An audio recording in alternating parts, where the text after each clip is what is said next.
জামাইবাবু আজ খুব ভালো খেলাম বুঝলেন, ওই কচি পাঠা। আহা আহ দিদি ভালো রেঁধেও ছিল, একটু বেশি খেয়ে নিয়েছি। হ্যাঁ এই তো খাবার বয়স, এই বয়সে খাবি না তো কি বুড়ো বয়সে খাবে?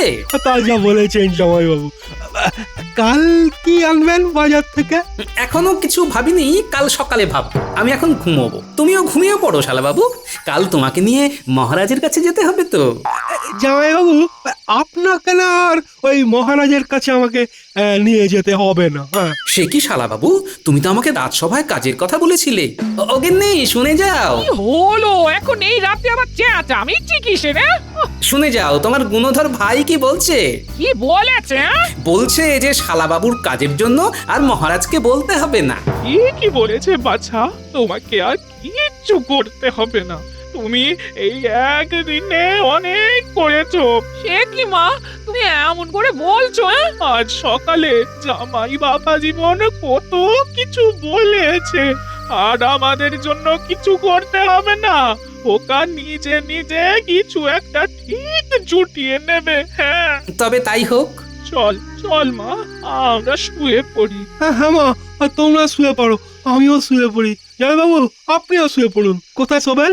আমার শোয়ার ভাবনা তোমায় করতে হবে না, তুমি ঘরে যাও। আরে আমি ঘরে গেলে হবে না, আমার অনেক কাজ। আপনি না ঘুমোলে আমি আমার হাতের কাজ সারতে পারবো না। দাঁড়ান আপনার বালিশটা নিয়ে আসি। আমি বালিশ নেব না, আমার হাত আমার মাথার নিচে থাকে। তবে তো মহা ফ্যাসাদে পড়লাম, বালিশ ছাড়া হাতটা লুকাবো কোথায়?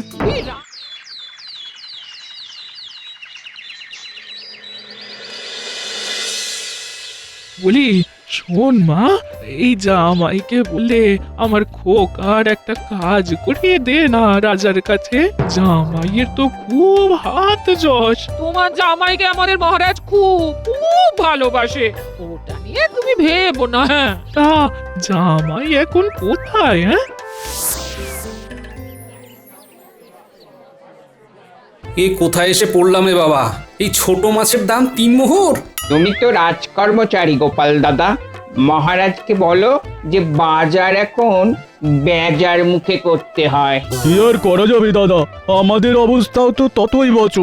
আরতদারকে এই ছোট ছোট মাছের জন্য 2 মোহর করে দিতে হয়, 1 মোহর করে লাভ না রাখলে আমরা খাবো কি?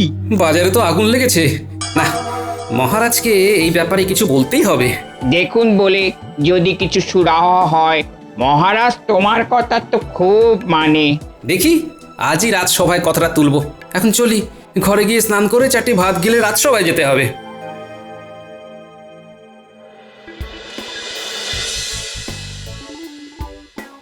একে মাসের শেষ, তারপরে আরো 2টো কদিন ধরে আমার ঘরে উড়ে এসে জুড়ে বসে আছে। ওই তো তোমার জামাই এসে গেছে। হ্যাঁ এই ঝামেলা রে বাবা। গিন্নি, যেদিন ওরা এসেছে সেদিন নির্ঘাত তোমার মুখ দেখে ঘুম থেকে উঠেছি, তাই না? সে তো রোজই তুমি আমার মুখ দেখে ঘুম থেকে ওঠো। হ্যাঁ না না না গিন্নি, আমি রোজই সূর্যি মামার মুখ দেখে উঠি, আজই ভুল করে তোমার মুখ দেখে উঠে পড়েছি। ভুল করে মানে কি বলতে চাইছো? কাল থেকে আপনি আমার মুখ দেখে উঠবেন জামাইবাবু, দেখবেন দিন যেন আর কাটতেই চাইবে না। বলি ওই হাতের থলেটা একটু নামাও দেখি, দেখি দেখি দেখি কি কি কি বাজার এনেছো। হ্যাঁ কি এটা কি? কেন বাজার, মাসের শেষের বাজার এইরকমই তো হয় গিন্নি। এই 3টে সরু সরু মাছ, এই 5টা আলু, 2টো সরু সরু বেগুন, আর 4টি শাক পাতা। হ্যাঁ এটা বাজার? হ্যাঁ মা ঠাকুরন, এটাই বাজার, মাসের শেষের বাজার। তোমাকে আবার যেতে হবে। হ্যাঁ কোথায়? বাজার। আমার ভাই এসেছে কতদিন পর। হ্যাঁ একটু ভালো মন্দ খাওয়াবো। শালা বাবু, বলো তুমি আজ কি মাছ খাবে? জামাইবাবু দেখবেন তো ওই বাজারে ওই ডিমওয়ালা মাছ পাওয়া যায় কিনা। সর্ষে বাটা আর কাঁচা লঙ্কা দিয়ে ওই মাখো মাখো ঝাল করলে না বড়ই উপাদেয়। হ্যাঁ আর মা ঠাকুরন, আপনার জন্য কি আনবো একটু বলে দিন। ভোলা ময়রার দোকানের ছানা বড়া খুব ভালো, ওটা যেন ওই 1 সের নিয়ে আসে। শুনেছ? মাসের শেষে আমার চোখ ছানা বড়া হয়ে গেল। শুনেছি গিন্নি, ছানা বড়া।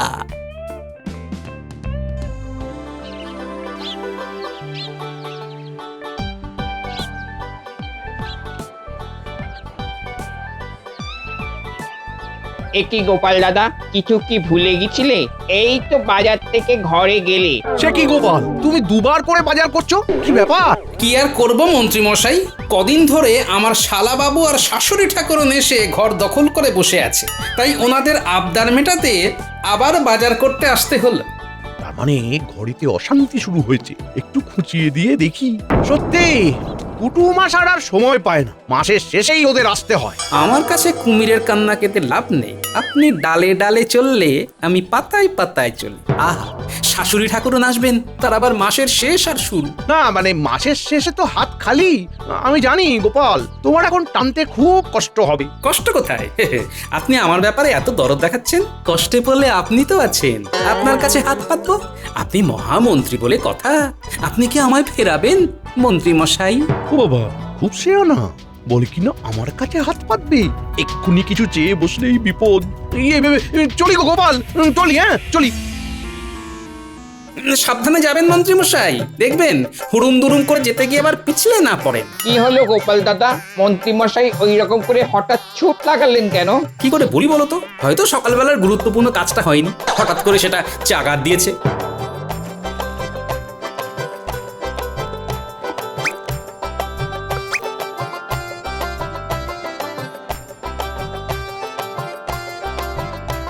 চলি গো।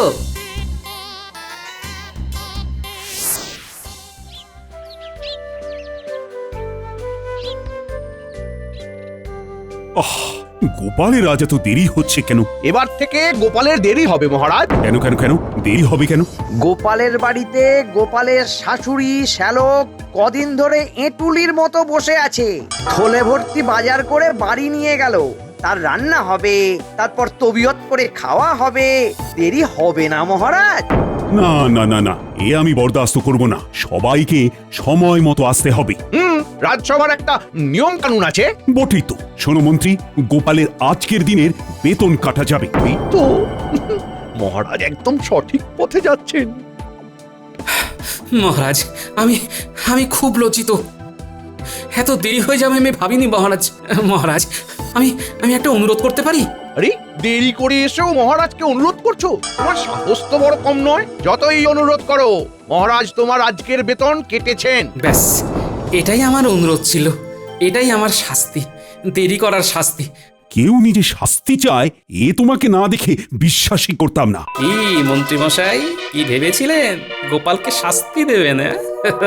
মন্ত্রী মশাই, আপনি পাতায় পাতায় গেলে আমি তো জালক শিরায় শিরায় চলি। চালটা অনেক দিন মনে রাখবেন। না মহারাজ, দোষ করলে শাস্তি তো পেতেই হবে। ধন্য ধন্য, তুমি অনন্য দেখালে বটে আজ, নিজে যেচে শাস্তি নিলে। ধন্য তোমার কাজ। যাক, শুনে ভালো লাগলো। তবুও তোমার চক্ষু লজ্জা আছে। ভেবো না তোমার এই কথা শুনে মহারাজ গলে যাবে। তোমার ব্যাপারে আমার প্রস্তাবে মহারাজ সিলমোহর দিয়েছেন। হ্যাঁ থামো তো মন্ত্রী, আমি কোনো শিলমোহর দিইনি। ও গোপাল না এলে আমি অমন করে উঠি। গোপাল এসেছে, আমি শান্তি পেয়েছি। নাও নাও নাও, এবার সবার কাজ শুরু করতো। চাপ বাবা, মহারাজের তো দেখি মতিস্থির নেই। মহারাজ গোপালের কাছে আমাকে কিরকম ছোট করে দিলেন। না না না, এর শোধ আমাকে নিতেই হবে। যাক, তোমার শ্যালক এখন কি করছে?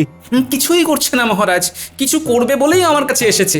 আমাদের এখানে কিছু কর্মখালি আছে মহারাজ। মন্ত্রী, গোপালের শ্যালকের ব্যাপারটা তুমি দেখো, কোনো একটা জায়গায় ওকে বহাল তো করতেই হবে। আরে গোপালের শ্যালক মানে আমার আত্মীয়। বাবা বাবা বাবা, মুহূর্তের মধ্যে সুযোগ এসে গেল। এইখান দিয়েই গোপালের ঘরে আগুন জ্বালাবো। ঘর পুড়বে গোপালের, আর মন ঠান্ডা হবে আমার। সময় করে রানীমার দাসীর সাথে একটু কথা বলতে হবে।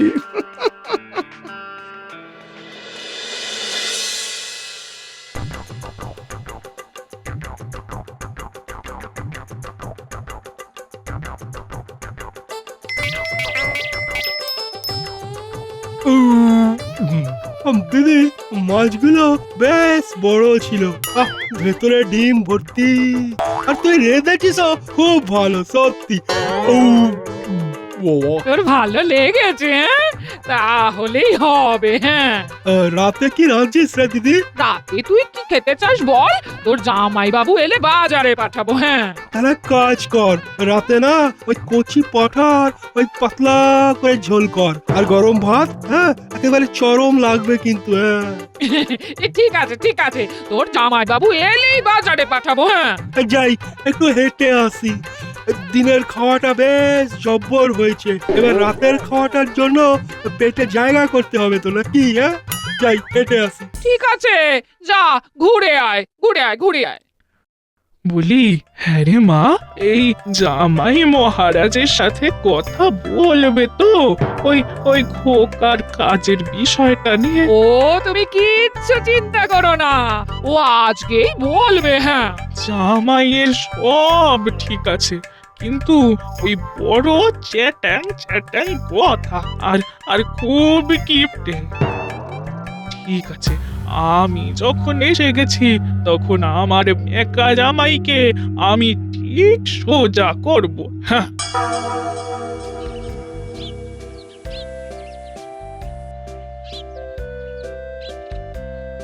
ভোলা, দাও দেখি এক সের সর ভাজা আর এক সের ছানা বড়া। হ্যাঁ,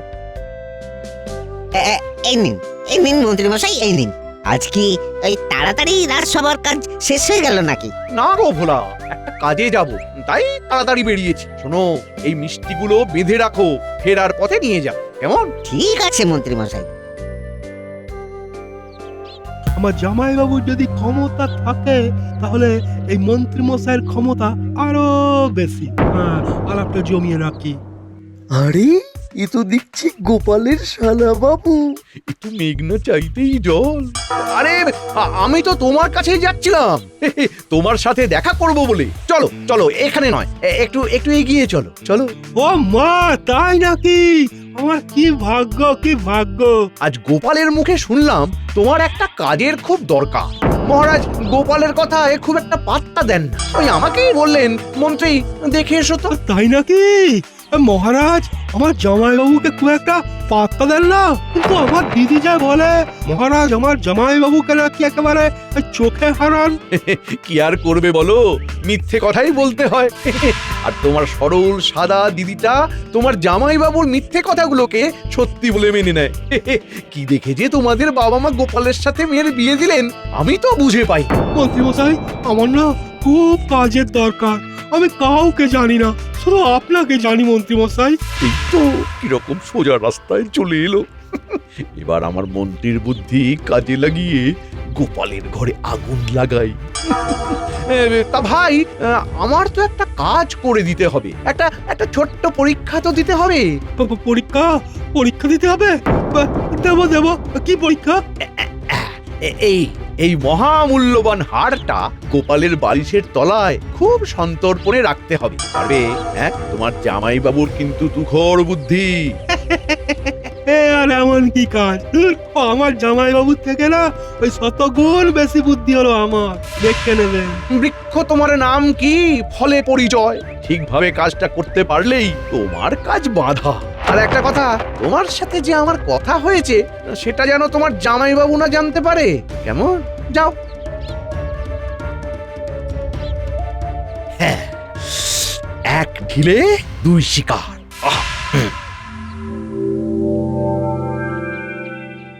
এই তো এখানেই রেখেছিলাম স্নানে যাওয়ার আগে। কোথায় গেল? কোথায় গেল? দাসী দাসী, কি হয়েছে? কি হয়েছে রানীমা? কি কি হয়েছে? স্নানে যাওয়ার আগে আমি এখানে আমার চন্দ্রহারটা খুলে রেখে গিয়েছিলাম, এখন পাচ্ছি না। সে কি রানীমা, কোথায় গেল? আপনি ঠিক জানেন আপনি এইখানেই রেখেছিলেন। আমার যে কি হয়েছে, কোথায় কি রাখছি কিছুই মনে রাখতে পারছি না। আচ্ছা আচ্ছা দাসী, আমি কি পাগল হয়ে যাচ্ছি? কি কি হলো রানী? এত কান্নাকাটি করছো কেন? মহারাজ মহারাজ, আমার এই বাড়ির জন্মদিনে যে চন্দ্রহারটা আপনি দিয়েছিলেন সেটা পাচ্ছি না মহারাজ। হ্যাঁ, পাচ্ছ না মানে? কোথায় রেখেছো? সেটাই তো মনে করতে পারছি না, আমার যে কি হলো কিছুই বুঝতে পারছি না মহারাজ। দাসী, তুমি কি কিছু জানো রানীমা কোথায় রেখেছে? না মহারাজ। এটা নিয়ে এত শোরগোল করার কিছু নেই, একটু ঠান্ডা মাথায় ভাবো, তাহলেই খুঁজে পাবে। আমার প্রাসাদে কেউ তোমার গহনাতে হাত দেবে না, আরে সবাই খুব বিশ্বাসী।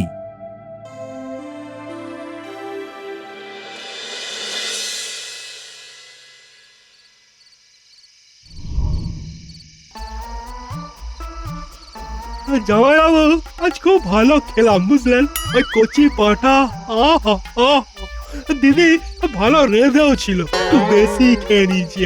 এই তো খাবার বয়স, এই বয়সে খাবি না তো কি বুড়ো বয়সে খাবে?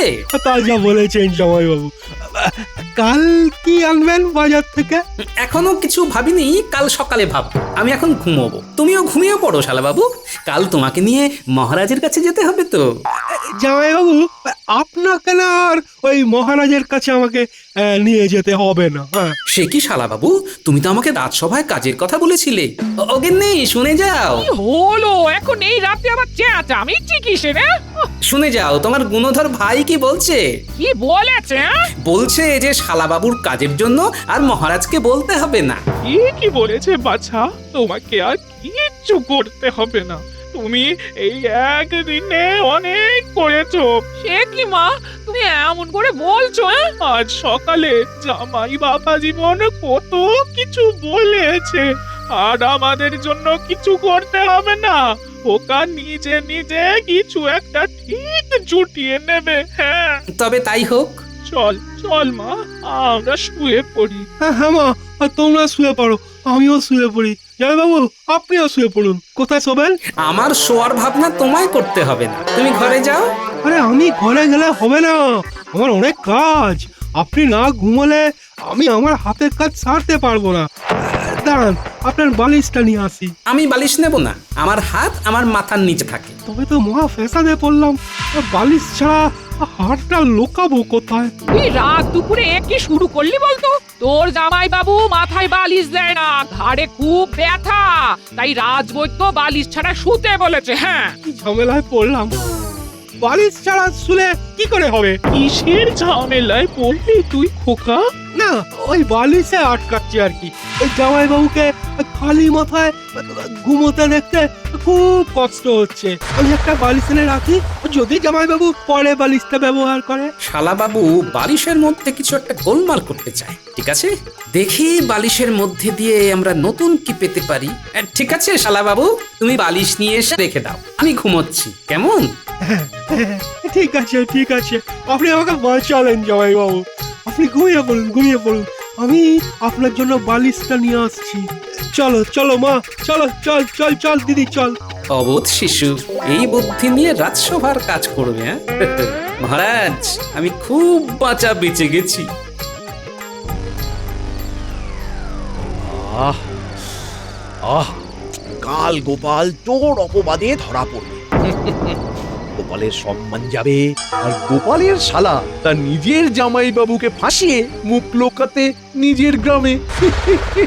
এই হলো মন্ত্রীর বুদ্ধি, ইয়ে মানে কুটবুদ্ধি।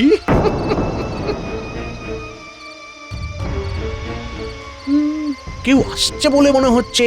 কে আসছে এত রাতে? নিচে নামি। একি দাসী, তুমি এত রাত্রে? মন্ত্রী মশাই, রানীমা খুব ব্যস্ত হয়ে উঠেছেন, কাল কাল কত সকালে হাটটা হাতে পাবো। সকালে? খুব খুব সকালে? তুমি নিশ্চিন্তে যাও, রানীমার আরো কাছের হয়ে যাবে তুমি। আমি যেন ফেসে না যাই, শুধু এইটুকু দেখবেন।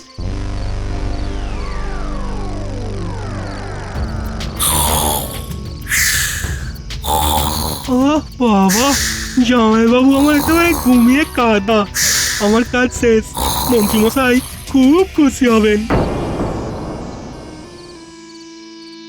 আচ্ছা আচ্ছা লোক আমার বুদ্ধির কাছে হেরে যায়, আর শালা বাবু এসেছে আমাকে বুদ্ধিতে হারাতে। দেখি তো বালিশে কি আছে। কি যেন একটা ঠেকলো। আরে এ তো সোনার হার, রানীমার গলায় এটা দেখেছি। বুঝলাম মন্ত্রী এই আকারটাকে দিয়ে আমাকে ফাঁসাতে চাইছে। যত দিন যাচ্ছে মন্ত্রী মশাই কেমন শিশু হয়ে যাচ্ছে। কি আর করা যাবে, চলো গোপাল রাজপ্রাসাদে, একটা ফয়সালা তো করতেই হবে।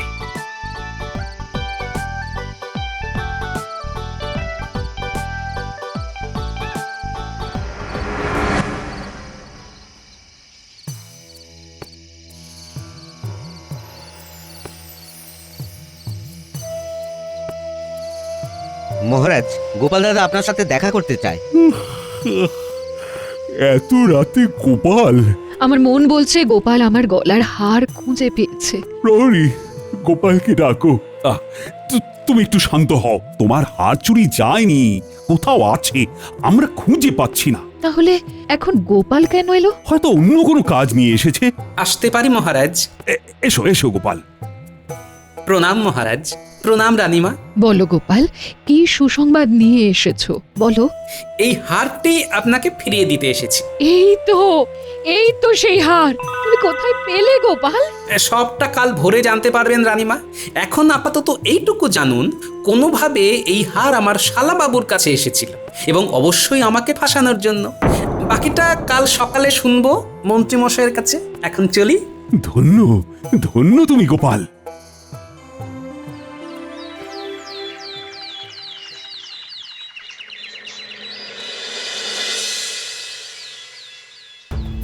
এবার তুমি বলো তো, কি থেকে কি হলো সবটা? আমি তো কিছু বলবো না, কিছুটা বলবে আমার শালাবাবু, তারপর বলবে দাসী, তারপরে মন্ত্রীমশাই। নাও শালাবাবু, শুরু করো। মহারাজ, মহারাজ, আমার কোনো দোষ নেই মহারাজ। ওই কাল বিকেলে ওই মন্ত্রী মশাইয়ের সাথে আমার দেখা হয় মিষ্টির দোকানে। ওখানে মন্ত্রী মশাই বলে, তোমার একটা কাজের খুব দরকার। মহারাজ গোপালের কথায় পাত্তা দেন না, ওই আমাকেই বললেন এই মহামূল্যবান হারটা গোপালের বালিশের তলায় খুব সন্তর্পণে রাখতে হবে। বাহ মন্ত্রী বাহ, তুমি তো একটা নক্ষত্র। সুবুদ্ধি নেই ঘটে, দুর্বুদ্ধিতে মাথা একেবারে ভর্তি। দাসীকে ভুজুং দিয়ে হাতটা হস্তগত করে আমার নির্বোধ শালাবাবুকে আমার বিপক্ষে লাগায়। এই মন্ত্রী, তোমাকে কি শাস্তি দিই বলো তো? শোনো, আপাতত কারাগারে থাকো, পরে তোমার বিচার করব। আর দাসী, আমাকে ক্ষমা করে দিন মহারাজ। আমার প্রথম আর শেষ ভুল, আর কোনোদিনও হবে না। মহারাজ, মহারাজ, আমাকেও ক্ষমা করে দিন মহারাজ। প্রহরী, নিয়ে যাও, আমি এই মন্ত্রীর মুখ দেখতে চাচ্ছি না।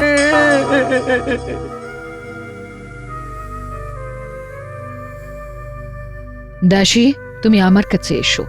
আর কোনোদিন এই রকম কাজ করো না, কোনোদিন না। কথা দিলাম রানীমা। গোপাল, তোমার কোনো চাইবার নেই? আছে মহারাজ, শালাবাবুর একটা কাজ। ঠিক আছে, ওকে তোমার সাগরিদ করে নাও। বুদ্ধি বিকশিত হোক, মাসিক 100 মোহর বেতন পাবে। ধন্য মহারাজ।